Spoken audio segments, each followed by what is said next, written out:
ngayon ni Sir Lawrence. At syempre, isa-isahin natin yung mga... Sir, pwede ba isa-isahin natin yung mga isda nito?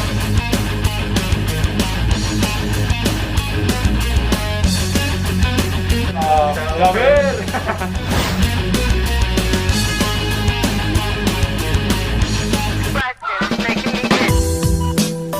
Sensya ka na sir, isa-isahin talaga namin yung gapi mo sir ha? Kasi yun nga mga otits, hindi naman lahat ng strain talagang nahahawakan natin yan. Pero yun nga, yun yung sikreto sir no? Tama sir, yung sa pangalan sir. Kung bibili sila sir, kailangan yung pangalan idudugtong nila doon sa gapi na bibili nila sir no? Tama po. Pero kukulitin natin si Sir Lawrence kasi nga hindi natin nahahawakan yung mga gapi na yan. Hindi natin alam talaga kung ano bang meron sa gapi na to para masabi natin na talagang okay siya bilhin. So sir, dito naman sa bluegrass sir, anong characteristic nito sir na kailangan nilang makita sa bluegrass bago nila bilhin sir? Actually, ang bluegrass, kilala siya dahil dun sa forma ng dorsal niya. So, galit na galit, lagi siya nakatayo. Kailangan pang digmaan sir. Parang laking fighter yan. Sa pattern naman sir? Sa pattern, as much as possible, wala yung mga buo-buong marks. So, ang tawag nila doon mga nunal. So, dapat mas pino yung pattern niya, mas maganda ngayon siya. Kailangan pinong-pino sir. Yes. Tapos next, nandun din yung coloration. Ang bluegrass kasi, nagre-release din siya ng yellow na wash. So, as much as possible, halos tuldok lang na. Ay. Teka lang. Yun, sir. Commercial. Sa coloration sir? As much as possible, maliit lang yung spot ng yellow niya. Although may mga bluegrass din na lumalabas, so talagang pure light blue or bubble gum yung kulay niya. Ayun yung sa body sir, no? Tama po? Sa body. Sa body. Dun sa dulo kasi nung caudal niya, usually dun nagsa-start yung yellow na coloration. Pero yung, ayan, ito, yung black dun sa end ng caudal niya sir, okay lang yan sir? Okay lang yan. Okay lang yan. Kailangan talagang ganyan sir or... Hindi naman. Yung iba nga, halos transparent yung... Oh, yung parang, di ba, transparent yung dulo sir? Parang mahirap din kasi sir pag pattern eh, no? Mahirap Kayo, yung sir? pattern, sir. At saka, hindi nga tayo expert dyan. Natutunan lang natin yan sa mga kagrupo natin sa One United Gapi Philippines. Pero at least mga otits, no? Dahil sa pagpunta nga natin dito, marami talaga yung mga natututunan ni sir, ayan, natututunan ni Sir Lawrence. Sharing lang. Sharing yan. Para syempre, lumakas pa yung pag-ekonomiya ng pag-iisda dito sa Pilipinas. Na sir? Tulungan lang. Yan. Tulungan lang, yon.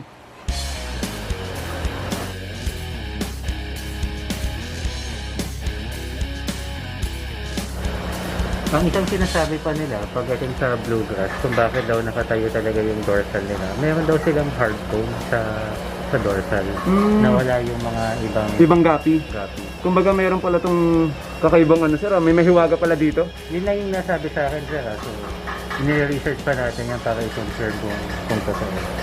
Kaya mukha naman siyang totoo kasi iba talaga yung behavior ng Bluegrass sir. lalo na sa dorsal. Saka iba yung tindigan talaga sir, no? No? So ito naman sir, sang category to sir sa variegated ba to sir? Tama ba? Undergrass pa din siya. Grass. Ang variegated na sa grass, magkasama sila sa isang category. Pero may mga ibang show na lahat ng pattern magkakasama. Nandun na yung snake scale, pati yung base. So sama-sama sila. So sa female naman sir, anong naman niya sir?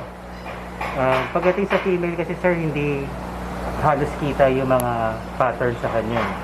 So ideally, yung female natin, makikita mo yung pattern sa dorsal at sa caudal. Yung ibang female kasi as in plain lang siya or transparent. Yes sir. Tapos same din, iiwasan natin na may coloration pagdating din sa female, lalo na pag gusto niyong gamitin for breeding. Tapos pagdating naman sa pang-show, yung pinakamalapad na caudal sa female, yun yung pipiliin natin para sa show. Kasi karamihan sa female, round tail lang siya, hindi siya delta.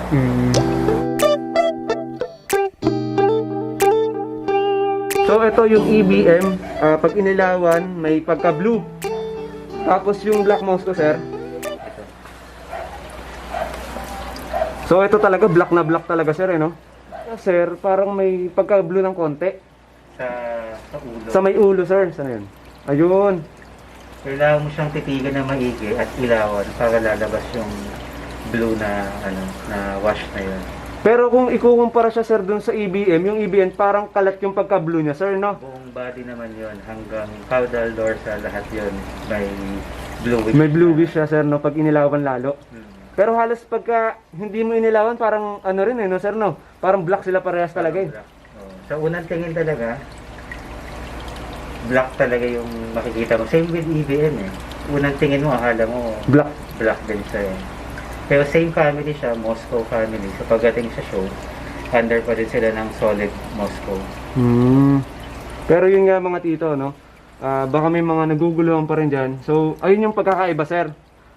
Yung sa Black Moscow, parang sa bandang ulo lang yung pagka-blue niya. Tapos sa EBM naman, parang kalat hanggang buong body. Yun, nagkakaroon na ng linaw ang lahat mga otits. Sa mga naghahanap mga otits ng mga quality na gapi, dito lang yan sa Garden Grove mga tito. Tapos ilalagay ko na lang sa comment section, ipipin ko na lang yung Facebook ni Sir Lawrence. Bali mag-out si Sir Lawrence sa February 14, sakto Valentine's Day oh. Baka naman.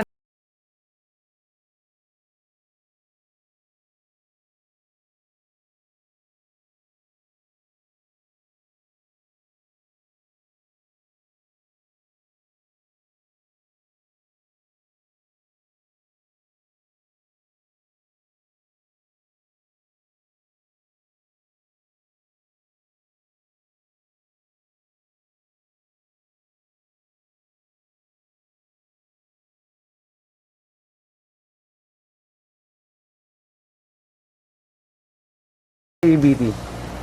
Dapat ba sir, dilaw-dilaw yung body niya sir or kailangan medyo may pagka-bluish sir? Hindi sir. Dapat ano din talaga siya. May pagka-topa siya. Itong dalawang to sir, pet quality ko sila na ABT. Yun nga lang, nagustuhan ko kasi yung form nung ano eh, nung caudal nila. So maganda yung pagka-delta niya. Oo, So sir. titingnan ko kung madedevelop ko pa yung body, kasi hanapan natin sila ng female na pagpaparisan. Pero yung magandang maging point of reference natin sir pagdating sa show quality, ito nandito. Ay, ayun, nagtatago oh. Bali yun oh, hanggang sa kalahati ng katawan niya sir yung pagka sir no? Yan. Pagka blue. So 3.5 months yan sir. So lampas na rin siya dun sa mga 3NB. Napansin ko sir dito, medyo malakas yung pressure ng tubig. Sir, may tulong ba yun sir? Or parang katulad kina Sangoku pumapasok sila sa silid ng kaluluwa at panahon sir. Oo. Parang ganito sir, ito mga OT, tignan nyo. Ayan oh. May tulong ba yun sir? Nakakapag-exercise ba sila dyan sa ganyang... may hidden technique tayo dyan sir. Maximum yan sir yung malakas na water 3 hours a day, 3 to 5 hours a day. Tapos i-adjust na ulit natin sa mahina. Ang purpose natin doon, kasi nga hindi siya tulad ng BJ na may backbone pagdating hard bone dun sa dorsal niya. Ginagawa natin yan para ma-exercise siya, para hindi bumabagsak yung dorsal. Kasi yung mga isda natin habang tumatanda, diba, nakabagsak lang yung dorsal niya. Yes sir. So binibigyan natin ng mas madaming water agitation para ma-exercise sila. So ito sir, nilalakasan nyo kapag schedule ng exercise nila. Exercise. Basta 3 to 5 hours a day. Kasi ayaw din natin sila na mag-boom, ayaw natin sila ma-stress. Kasi sayang lahat ng ganayan nila. Sayang yung BBS o yan o. Mga tito no, wala pala dyan yung isda, nandito pala. Pero kapag ginaganto yung ginawa nyo mga tito no, ito yung isa sa mga matitinding pagsasanay mga otit.